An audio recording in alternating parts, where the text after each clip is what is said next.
मसीह यीशु के बाबरकत नाम में तमाम सुनने वालों की सलामती हो। खुदा का फजल और इत्मीनान आपके साथ और आपके ख़ानदानों के साथ रहे। आप सब खुदा का कलाम उर्दू तर्जमा के साथ किंगडम विजन ग्लोबल मिनिस्ट्रीज़ के ताउन से सुन रहे हैं।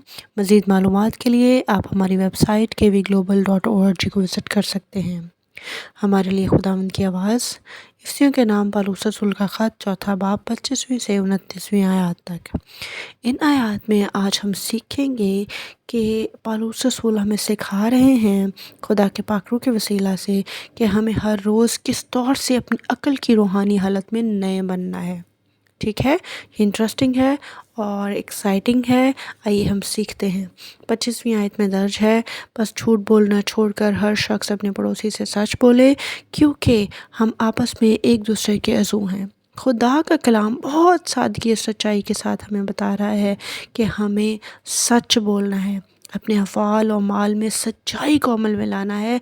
और खुदावंद यीशु मसीह सबसे बड़ी हमारी मिसाल है किताब मुक़द्दस में सच्चाई की और सच बोलने की। किताब मुक़द्दस हमें सिखाती है कि वह तमाम शख्सियात जो सच्चाई पर कायम रहीं, खुदावंद ने उन्हें सरफराज किया। ज़करिया की किताब 8वें बाब की 16वीं आयत में दर्ज है, पर लाजिम है कि तुम इन बातों पर अमल करो। तुम सब अपने पड़ोसियों से सच बोलो और अपने फाटकों में रास्ती से अदालत करो, ताकि सलामती हो।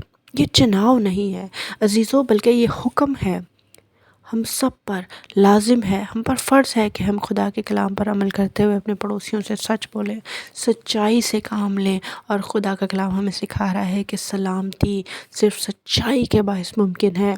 अगर हम सलामती चाहते हैं तो सच बोलना ज़रूरी है। आमीन।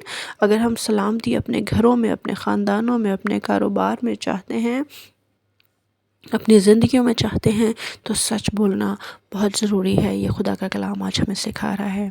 और यूहन्ना की इंजील 7वें बाब की 24वीं आयत में दर्ज है, ज़ाहिर के मुआफ़िक फ़ैसला ना करो, बल्कि इंसाफ से करो। यहाँ भी हमें सच्चाई का सबक खुदा का कलाम सिखा रहा है।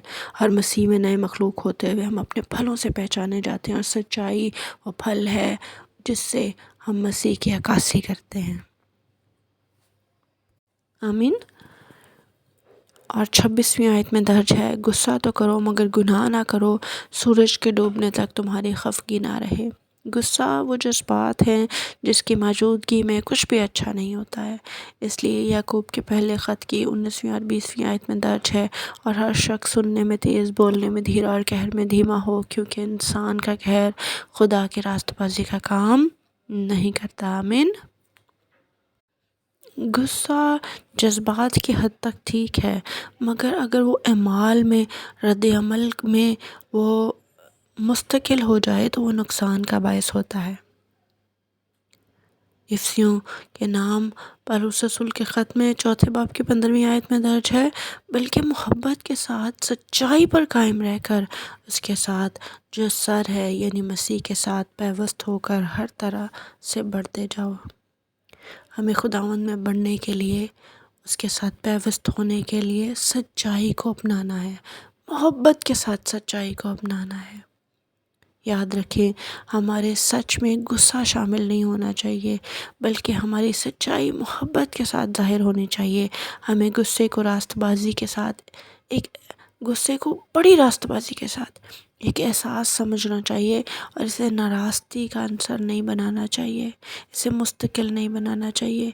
गुस्सा करना आसान है और अपने जज्बात का इजहार करना आसान है, लेकिन उसे मुस्तकिल अपने मिजाज का हिस्सा बनाना ये गुनाह की तरफ ले जाता है, ये इम्तिहान और आजमाइश की तरफ ले जाता है।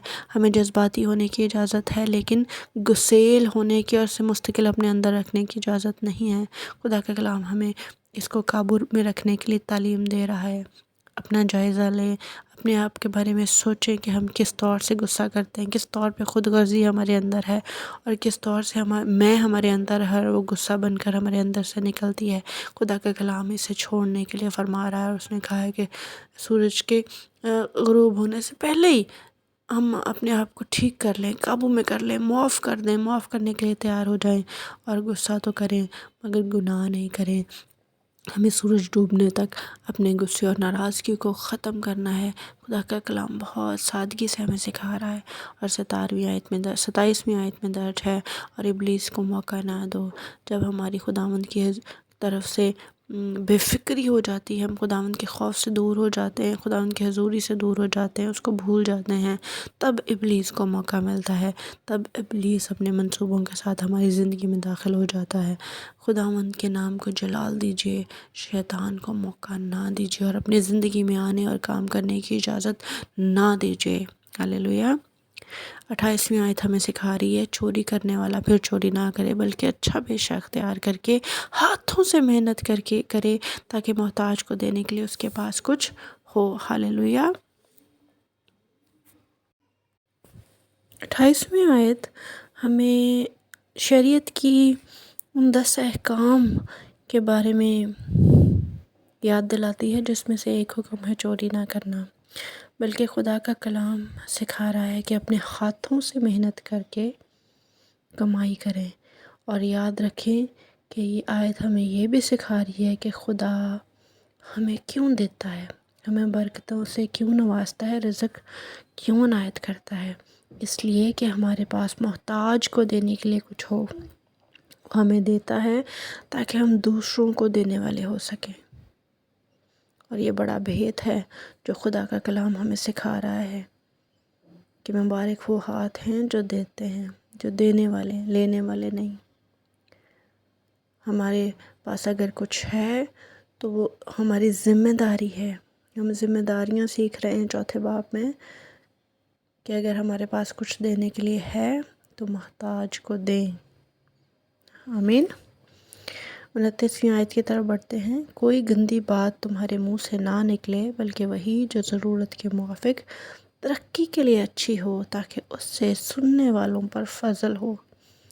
یہ بہت بڑی خوشخبری ہے اور بھید ہے کہ ترقی کے لیے اچھی ہو۔ منہ سے نکلنے والی باتیں ہمارے لیے ترقی کا باعث ہو سکتی ہیں، یاد رکھیں عزیزو، تاکہ سننے والوں پر فضل ہو۔ اگر ہم بابرکت باتیں کریں گے تو اس کا فضل سننے والوں پر ہوگا۔ کتنا ہی مبارک کلام ہے خدا کا۔ ہم نے ان 4 آیات میں کیا سیکھا ہے کہ ہمیں جھوٹ بولنا چھوڑ کر سچ بولنا ہے، غصے کو قابو میں رکھنا ہے اور گناہ نہیں کرنا ہے، چوری نہیں کرنی ہے بلکہ ہاتھوں سے محنت کر کے اچھا پیشہ اختیار کرنا ہے، تاکہ غریب کو، محتاج کو دینے کے لیے ہمارے پاس کچھ ہو۔ اور 29ویں آیت میں ہم نے سیکھا ہے کہ ہم نے اپنی زبان اور الفاظ کو قابو میں رکھنا ہے، اور ہمارے منہ سے کوئی ناپاکی کی بات نہ نکلے، بلکہ وہی جو ضرورت کے مطابق ہو۔ ایسی گفتگو ہونی چاہیے جس سے مسیح کا بدن ترقی پا سکے، فضل ان پر ہو سکے، اور ترقی اور برکت پا سکے، جس سے جسمانی اور روحانی ضروریات پوری ہو سکے۔ خداوند کا کلام ہمیں اس طور سے سکھا رہا ہے کہ ہم انفرادی طور پر اس کلام کو اپنی زندگی میں لیں اور اس پر عمل کریں، اپنی درستگی کریں، اور دوسروں کے لیے ترقی، برکت اور خوشی کا باعث ہو سکیں۔ خداوند اس کلام کے ہمیں برکت دے، اس پر عمل کرنے کی توفیق دے۔ آپ سب کا میرے ساتھ جمع ہونے کے لیے، کلام کو سننے کے لیے بہت شکریہ۔ خداوند آپ کو برکت دے۔ آمین۔